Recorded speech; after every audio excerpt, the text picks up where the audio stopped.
Bonjour à tous, c'est Marie. Aujourd'hui on se retrouve pour une nouvelle vidéo, une journée avec, dans laquelle je vais tester un nouveau fond de teint de chez Benefit qui s'appelle Hello Happy. Je l'ai dans la teinte numéro 3 et la couvrance est censée être de légère à moyenne, donc ça peut être quelque chose de très intéressant si on veut un rendu plutôt naturel mais quand même couvrant. Voilà, j'ai toujours des petites rougeurs, comme je vous le dis toujours, donc c'est quelque chose que moi j'aime bien, mais sans que ça fasse plâtre. Donc si ça vous intéresse, eh bien continuez à regarder. Alors avant d'aller plus loin dans la vidéo, je voulais sincèrement vous remercier pour les 6000 abonnés. On vient de les passer ce mois-ci et ça monte très vite, donc voilà, je voulais dire bienvenue aux nouveaux. Merci de nous avoir rejoints, donc parce qu'on est un petit peu une famille. Je voulais vous remercier d'être aussi nombreux sur ma chaîne et de me laisser plein de commentaires en me disant que mes vidéos vous aident. Ça me fait toujours très plaisir et ça m'encourage à en faire plus. C'est vrai qu'il y a pas mal de youtubeurs qui disent que parfois c'est difficile de faire des vidéos dans le monde d'aujourd'hui, des fois c'est un petit peu voilà, étrange, mais finalement quand on voit que ça aide, eh ben, ça fait toujours plaisir. Donc voilà, je voulais vous remercier. Pour les petits nouveaux justement qui ne me connaissent pas, sachez que j'ai eu pas mal d'acné en fait vers mes 20 ans. J'ai eu une grosse poussée d'acné sévère, j'en avais partout. Si vous allez voir ma dernière vidéo sur mes cicatrices d'acné, je vous en parle, il y a des photos, donc comme ça vous pouvez un petit peu voir par quoi je suis passée. Et aujourd'hui il me reste quelques cicatrices sur les joues et principalement des rougeurs. En fait j'ai la peau assez fine, donc j'ai pas toujours le teint très unifié, même si c'est pas forcément transcendant. Moi je le vois, donc parfois ça m'énerve un petit peu. Je me maquille plus énormément, c'est vrai, mais quand on sort ou quand j'ai envie de faire une belle vidéo ou parfois j'ai juste envie d'être apprêtée, eh bien j'aime bien un fond de teint qui est naturel mais quand même un petit peu couvrant justement pour cacher un petit peu toutes ces rougeurs. Il faut savoir aussi que j'ai pas du tout la peau grasse. Ça peut paraître étrange pour quelqu'un qui avait beaucoup d'acné, mais ça arrive en fait très souvent et j'ai plutôt la peau sensible, très facilement irritable et à tendance pas forcément sèche, mais elle a ses périodes quand même. Là en ce moment on passe à l'automne, mais c'est quand même encore un petit peu l'été, donc c'est un passage un peu bizarre et j'ai la peau quand même qui a tendance à tirailler le matin. Je mets pas toujours de crème hydratante, mais quand j'applique un fond de teint, j'en mets absolument. Ça me permet moi d'avoir un confort de peau. Donc voilà, c'est à peu près tout pour le background de ma peau. Donc maintenant on va passer à l'application. Donc je vais commencer par appliquer ma crème hydratante, qui est donc la crème de chez Avène. Donc c'est parti, donc j'ai mon petit Beauty Blender juste ici. Et la couleur me semble un petit peu foncée, mais on l'a testé quand même en magasin, donc a priori ça devrait être bon. Donc c'est parti, on va voir. Ouh.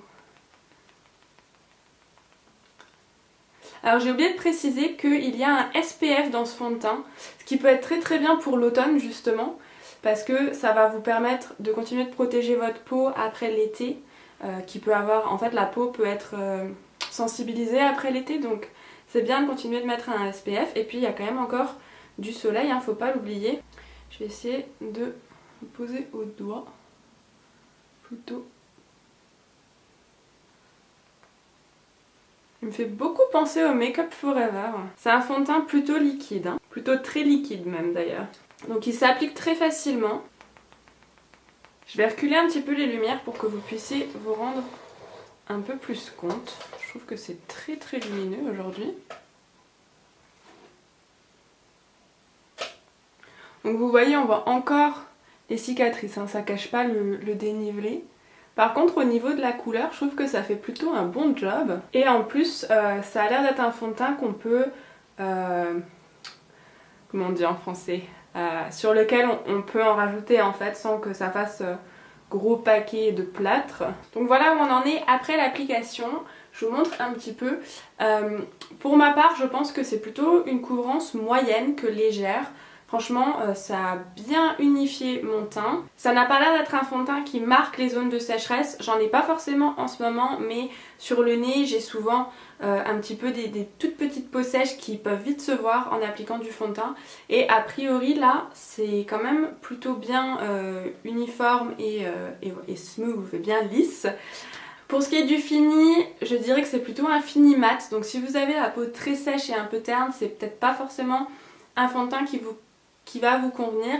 Si par contre vous avez la peau un peu plus grasse, ça peut être un bon fond de teint. Il me rappelle beaucoup au niveau de l'application le fond de teint Make Up Forever HD. Même au niveau de la couleur, je trouve que c'est ma couleur parfaite en fait, elle me va très bien. J'espère qu'il ne va pas oxyder comme beaucoup de fond de teint. Donc voilà ce que je pense du fond de teint jusqu'à maintenant. Donc comme dans chaque vidéo une journée avec, je vais vous faire un petit check-up dans la journée et puis au fur et à mesure en fait de l'évolution du fond de teint. Je pense que je vais le poudrer quand même, histoire qu'il reste en place et voir si en le poudrant, voir le résultat en fait avec la poudre. Je vais peut-être poudrer qu'un côté.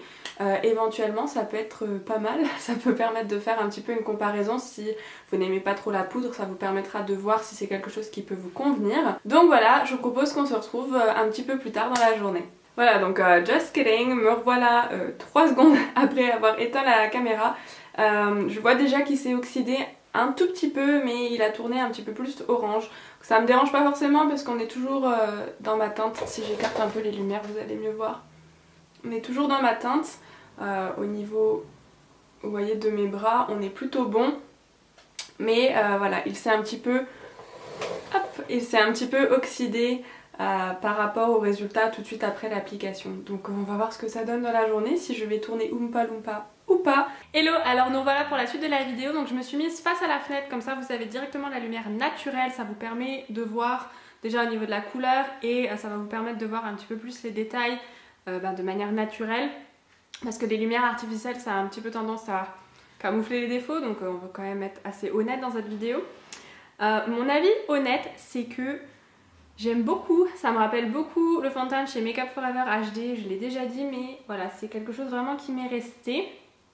Alors, pour info, j'ai poudré ce côté-là et pas ce côté-là. À vrai dire, je vois pas une tonne de différence. Au milieu de l'après-midi, j'ai commencé à avoir des petites zones de sécheresse du côté où j'avais poudré, mais au fur et à mesure des heures, quand il a commencé à faire vraiment plus chaud et que j'ai la peau qui brille un tout petit peu plus, le fond de teint en fait s'est remélangé à ma peau et les zones de sécheresse ont disparu. Donc en fait je peux pas vraiment vous montrer parce que j'ai plus vraiment ici de marque.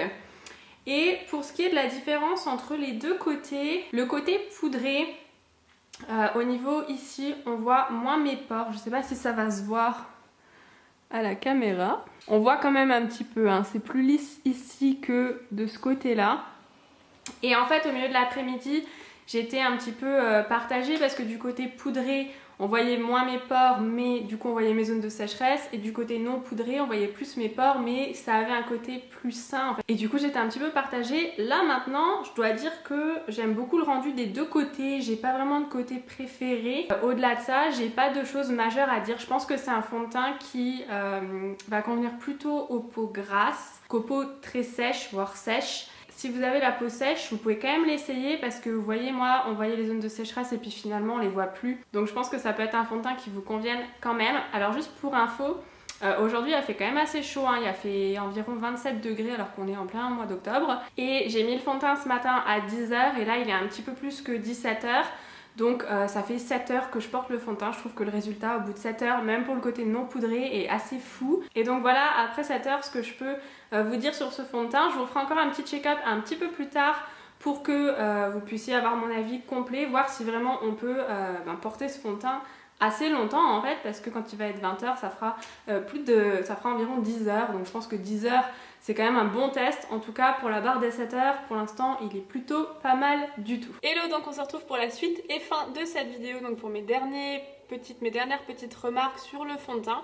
Alors il est actuellement 20h, donc ça fait 3 heures que je vous ai parlé. Il s'est passé quelques petites choses depuis, mais du coup ça fait, on va dire, 10 heures que j'ai le fond de teint. Ce qui est plutôt pas mal du tout parce que le résultat, j'ai essayé, en fait vous êtes dans le placard là tout de suite, j'ai essayé de vous trouver une place où la lumière était pas trop dégueu et où vous puissiez voir sans que j'ai les lumières artificielles, mais enfin c'est quand même de la lumière artificielle parce qu'à ce heure-ci il fait nuit, mais sans avoir vraiment les lumières sur moi. Donc je vais vous montrer de plus près où c'est qu'on en est. Donc vous allez pouvoir voir que sur mon nez je brille. Donc il faut savoir que je n'ai poudré que d'un côté, mais qu'à ce stade en fait on voit pas tellement la différence, c'est plutôt uniforme hein, comme brillance. Ensuite ici j'ai un petit peu de texture qui est apparue. Je sais pas si ça va ressortir à la caméra, mais en tout cas vous savez c'est pas craquelé, mais voilà ça fait un petit peu, ça fait de la texture en fait, ça se voit. Alors de loin De loin ça ne se voit pas, j'ai un miroir juste là, de loin ça ne se voit pas, mais si on a le nez dessus ça va se voir. Pour ce qui est des joues, ça n'a pas vraiment bougé, à part ici c'est un petit peu plus brillant, donc comme le nez. Et pour ce qui est du front, ça n'a pas bougé, c'est tout à fait lisse comme ça l'a été toute la journée. Donc au final, qu'est-ce que je pense de ce fond de teint? Écoutez, je trouve que c'est vraiment un très bon fond de teint, en tout cas pour moi, hein, comme d'habitude c'est assez personnel. Ça fait longtemps que j'ai pas trouvé un fond de teint comme ça, qui vraiment me correspondent et qui tiennent aussi bien, aussi longtemps, qui ne marquent pas trop les zones de sécheresse, qui soient quand même suffisamment mat pour pas briller tout de suite, mais en même temps pas trop mat pour pas que ça fasse plâtre. Je trouve que c'est un bon juste milieu dans toutes les catégories et donc je ne peux que vous le conseiller. Donc voilà, c'est tout pour cette vidéo, j'espère que ça vous a plu. N'hésitez pas à me le dire dans les commentaires et à me mettre un petit like si jamais c'est le cas. Moi je vous fais plein de bisous et je vous dis à la prochaine pour une nouvelle vidéo. Bye bye!